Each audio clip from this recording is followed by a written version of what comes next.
Hey there, YouTube friends. Mass Bandit here with another episode of Surfside Pleasure Pier. Thanks so much for hanging out with me today. I always do appreciate it. And we are back to a normal-ish. Nothing I ever do is normal, let's be honest. But we're back to the normal format today of a time-lapse throughout. A complete time-lapse. What we're doing today is we are finishing up some loose ends. Starting to finish up some loose ends. We'll start by finishing up this coaster. By finishing up, I mean the string lighting. We'll finish the string lighting on Comet, and then we will hop over and got a great comment, I think from Commander Real War, I think, and he suggested to put a cafe in lieu of the basketball and the other midway games. You know, that looked a little too cheap. I agreed. I agree. After sitting on it, I thought that wasn't the best option. So we do add a cafe, kind of. I'll show you when we get there. But here we are again, back to the old grind of putting up these string lights. And on Bronation today, another person was doing this, Simtanic. He was doing these, and he said, "I hate string lighting coasters." And I agreed. It is a tedious task. It is definitely one of the least fun things to do. Until you get them all done, and then you look at it at night, and you're like, "Oh yeah, that's why I did that. I did that because it makes it look really good." It's totally worth it.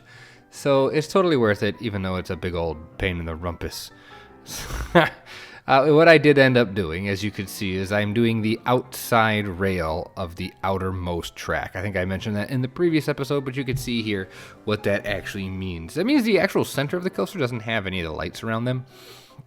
And if I had built this if this was like, let me rephrase that. I really wanted to do both sides of the coaster, because theoretically you'd be driving down the seawall or walking along the seawall and you could see the pier and the coaster sticks out. So I wanted you to be able to see it from outside the park and inside. So that's why I did make sure that both sides of the coaster have the string lighting.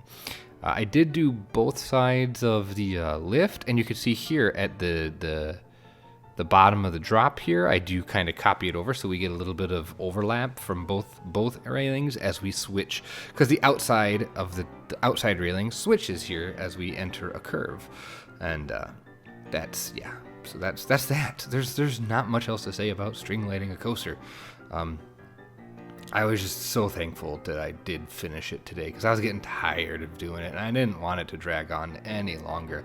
I've got enough open-ended things in this project right now that I am trying to button up, so switch it to night mode. Night mode activated. And then we're going to do some really easy, simple lighting in the station. These, not floodlights, but area lights, too big, and so we use the spoopy globes, and I love those. I think they fit the vintage stuff really, really well. I mean, it would make sense that the spooky pack architecture items would match the vintage stuff, because the spooky items are all that, Victorian haunted mansion thing. And now starts the process of obnoxiousizing everything. That's going to be the term. We're going to make everything obnoxious here. So we're string lighting and chasers and bright lights and all that. Like, people in the last couple episodes were like, "Dude, your pier's really dark." Yeah, it is. It's because I haven't done the lighting yet. But we're getting there. We're going to start with that. I actually, here you'll notice the lights have a green twinge to them. I wanted it to look like really gross, like gross fluorescent light. And since the interior is green, I thought having a green lighting would actually, I wanted it to feel a little uneasy. Because arcades, they make me kind of, not nervous, but claustrophobic with all their sound. And I know that a lot of times they're dark, but I thought this one would be pretty bright. Because it's such a big space on the pier, I wanted it to be bright. And doing a little bit of underlighting on Comet's entrance, and then just kind of seeing what we're going to do, because the middle of the path is still dark. I'm not sure what I'm going to do with it. I don't know if we'll put light posts in. That seems kind of weird on a pier. I don't know. I mean, maybe there are. I don't know. But I do know that we don't have anything there yet. So here we are moving those things around, and I ended up just saying, forget it, we'll delete the clam ride or game. So, and now we're going to enter the cafe. What I ended up doing, as you can see, I had this awful attempt. I don't know what I was doing here, but the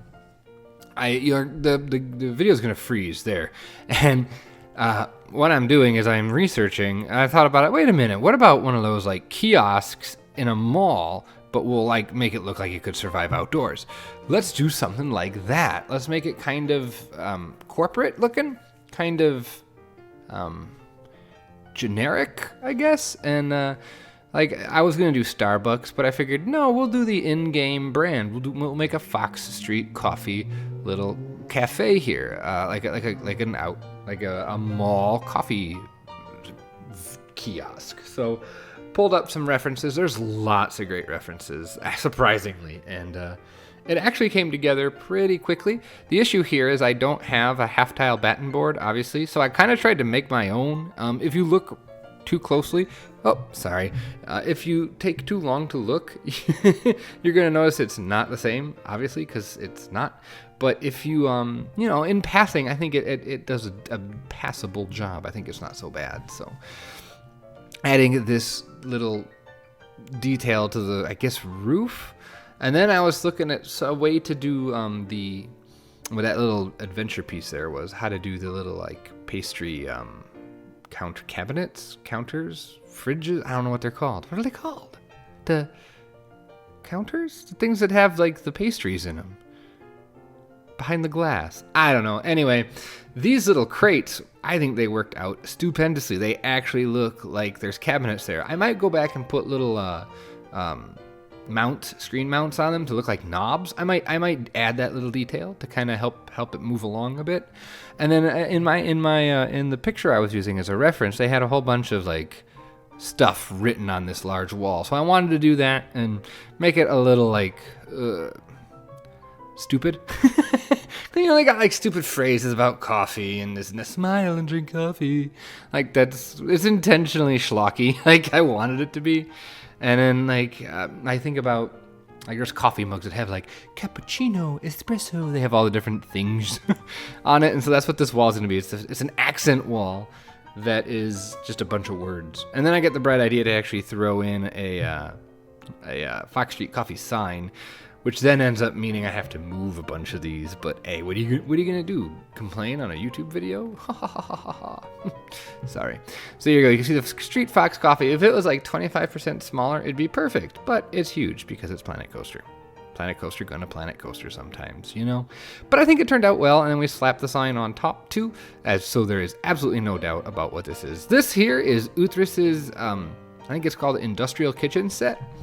And I thought there were going to be some pieces I could use, and there weren't. So unfortunately, I wasn't able to do that. So, I just realized there's going to be a big part of this time lapse I'm going to have to edit because I walked away for a while. Hopefully, I won't use it. I didn't use it. We're going to find out. If there's a big, just staring, doing nothing part, I'll chop the video up. But anyway, adding a little counter, adding some shelving. There we go. There's our version that's going to have our little sweets in it. Now, we don't actually put sweets in it because there's nothing small enough to put, like, to make muffins and stuff. I guess I could do a billboard, but I have a hard time finding and or making billboards for stuff like that. Like if I wanted to make an ice cream or a variety of bakery items.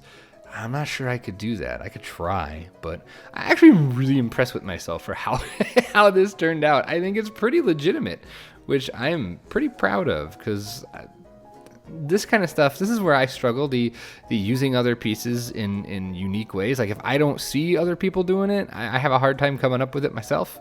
The little espresso machine and the fridge are, they're on the workshop, but I saw them in Remnant's Bro Down entry. So I asked him, and he hasn't gotten back to me as of this recording as to who made them on the workshop. I did my own search, and I couldn't find them on the workshop. So those that espresso machine and the fridge are not mine. They are a workshop item. If I find out who they are, I will tweet it out and or put it in the description in the next video. So working on some sinks, and these little sci-fi pieces actually worked really well for a sink. I dig it. The little lights are supposed to be cups, different coffee cups, and then we were going to put down some mugs as well. Although now that I think about it, on a pier you probably wouldn't have actual mugs that people could drop and break. That wouldn't, like, if it was an actual coffee store, yeah, sure, but this little kiosk, probably not. So using some of the stunt people here to work to look like employees, and that's about it for this. This was a pretty straightforward build, and I was surprised at how quickly it came together. I thought about using some coal, using some coal pieces for pastries, but then I thought, no, they just look burnt, and that would look gross, and that's not what I want. More fluorescent lighting. The thing that's kind of bummed me out is the fluorescent lights don't actually illuminate. But I removed them because I didn't like them. And then I remembered in No Name Landia, I used these lights as a chandelier. And that was a Street Fox coffee, so I figured we would repeat that, kind of make it established, like maybe that's something that's in all Street Fox coffees. At least one's Mass Bandit makes. So some more simple lighting. You can see I'm going to be starting to take lighting a little more seriously and doing a bit more of it in these videos, in these last few videos.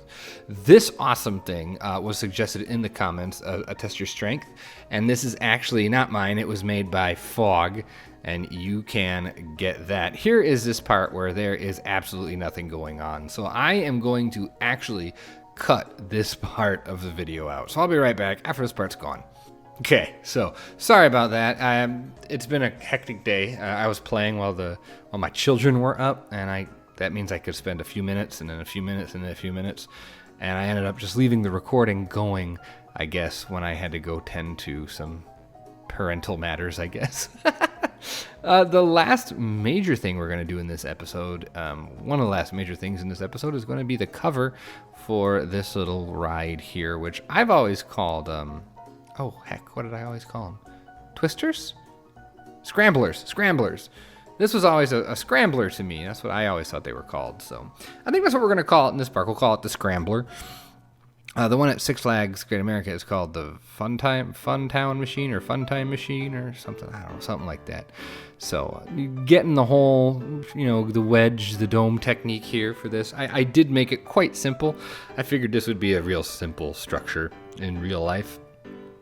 Using our standard metal, corrugated metal roofing we'll be using, and the colors are kind of garish, and I wanted them that way. I wanted it to be bright. I actually like the color palette that it plopped with. I don't think I picked those colors, but I wanted to run with them, the purplish, blue, orange, and the green. I thought that was kind of a fun color combo, and I think it made for, it complements the really neon bright Bronation and the bright Starflyer. I mean, I think this back of the pier is very neon, and I like that. I also really like now that this back of the pier is a little more open, and that's how it was at Galveston. The back of the pier it opened up all of a sudden, and I could say for ours, if you rent out the Grand Ballroom, maybe this back area they clear it out, like they close up the coffee shop, or maybe you can rent the coffee shop too, and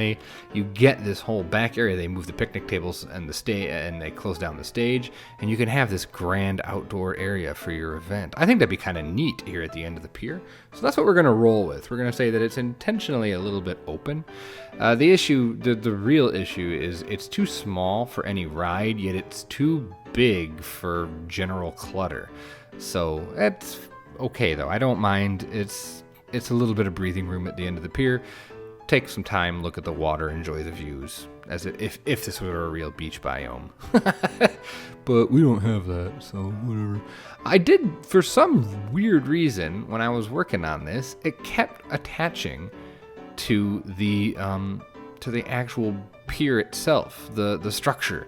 Like the roof, you'll notice I'm in here, I'm highlighting every roof piece, and then removing it from the structure that is the actual pier and reattaching it to I don't know why it did that. It did it for the art shape pieces, and it did it also for the ribbing on the metal roof. And I don't know why. I don't know why it went to that instead of attaching it to the actual cover. So, but anyway, I've done enough of these now. They're pretty easy to do. They're pretty straightforward. And like I said in the last episode, there's not a lot of different materials in this, but different shapes, different pitches, different colors, all make it feel I think realistic, and all make it feel like, without making it feel like lazy.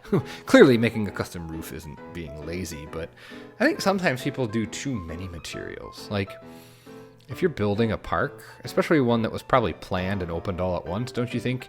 I think they'd save money if they could. If it's not a Disney park, like, they'd save money by reusing materials, and paint is cheap. Different materials, I would assume that gets more expensive. So anyway, finishing up, here we are with like I said, the ribbing, attaching it to the actual building, and then just doing some final tweaking before we go ahead. Now, the issue I ran into with this is that arm is pretty tall, and it prevents you from having any sort of really crazy support structure, because you could see it's the ride is clipping through the scenery pieces.